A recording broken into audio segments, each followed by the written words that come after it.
తనను నమ్మి 7 అడుగులు నడిచిన భార్యని, కన్నవారిని వదిలి వేల మైళ్ళ దూరంలో ఉన్న అమెరికాకి వస్తే కంటికి రెప్పలా చూసుకోవాల్సిన భర్తే ఆమె పాలిట యముడయ్యాడు.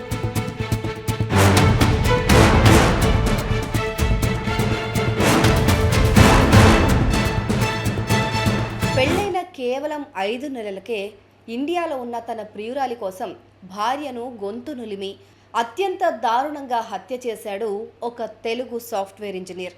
అంతటితో ఆగకుండా చనిపోయిన భార్య శవాన్ని ఫోటో తీసి మరీ ఇండియాలోని తన గర్ల్ ఫ్రెండ్కు వాట్సాప్ చేశాడు.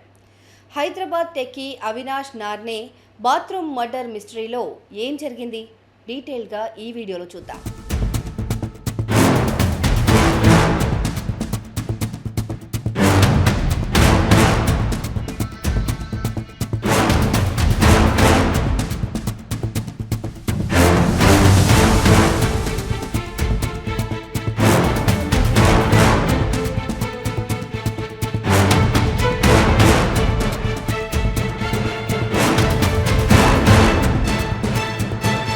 హైదరాబాద్కు చెందిన అవినాష్ నార్నే అమెరికాలో సాఫ్ట్వేర్ డెవలప్మెంట్ ఇంజనీర్గా పనిచేస్తున్నాడు.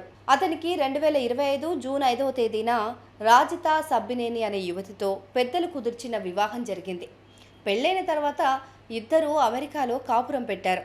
అయితే పెళ్ళైన 5 నెలలకే అంటే అక్టోబర్ 27న అవినాష్ అమెరికా పోలీసులకు అత్యవసరంగా ఒక ఫోన్ చేశాడు.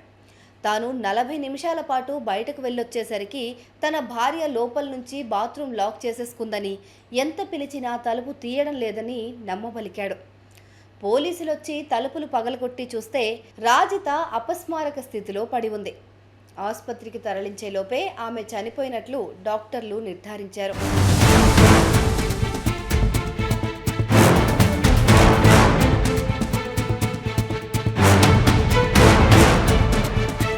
మొదట్లో ఇదొక ప్రమాదవశాత్తు జరిగిన మరణంలా సీన్ క్రియేట్ చేశాడు అవినాష్. తను బయట ఉన్నప్పుడు ఇంట్లోకి ఎవరూ రాలేదని సీసీటీవీ ఆధారాలు కూడా చూపించాడు. కానీ మరుసటి రోజు వచ్చిన పోస్ట్ మార్టం రిపోర్ట్ అమెరికా పోలీసుల మైండ్ బ్లాక్ చేసింది.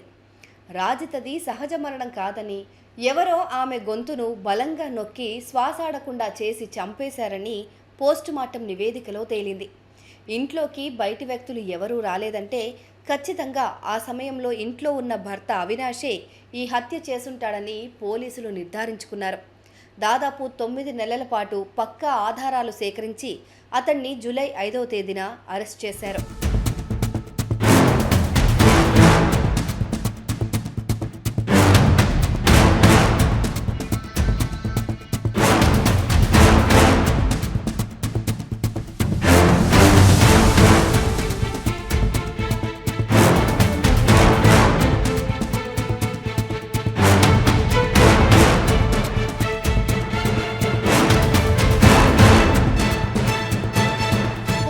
లోతైన విచారణలో అసలు నిజాలు బయటపడ్డాయి. అవినాష్కు ఇండియాలో ఒక యువతితో చాన్నాళ్లుగా సీక్రెట్ లవ్ అఫైర్ ఉంది.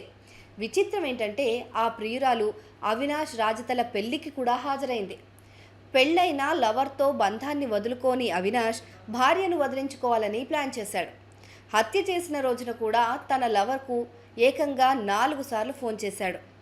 భార్యను చంపిన తర్వాత ఆమె ఫోటోను తీసి ఇండియాలో ఉన్న గర్ల్ ఫ్రెండ్కు వాట్సాప్లో పంపించాడు. అంతేకాదు, రాజిత ఫోన్ చెక్ చేయగా అవినాష్ రోజు ఇచ్చే జ్యూస్లు చాలా చేదుగా ఉంటున్నాయని, చనిపోయే రోజు కూడా స్మూతీ చేదుగా ఉందని మెసేజ్ చేసింది. అంటే భార్యకు స్లో పాయిజన్ ఇచ్చి చంపాలని కూడా ట్రై చేశాడు. ప్రస్తుతం అమెరికా పోలీసులు అవినాష్పై ఫస్ట్ డిగ్రీ మర్డర్ కేసు నమోదు చేశారు. నేరం రుజువైతే జీవిత ఖైదు ఖాయంగా కనిపిస్తోంది.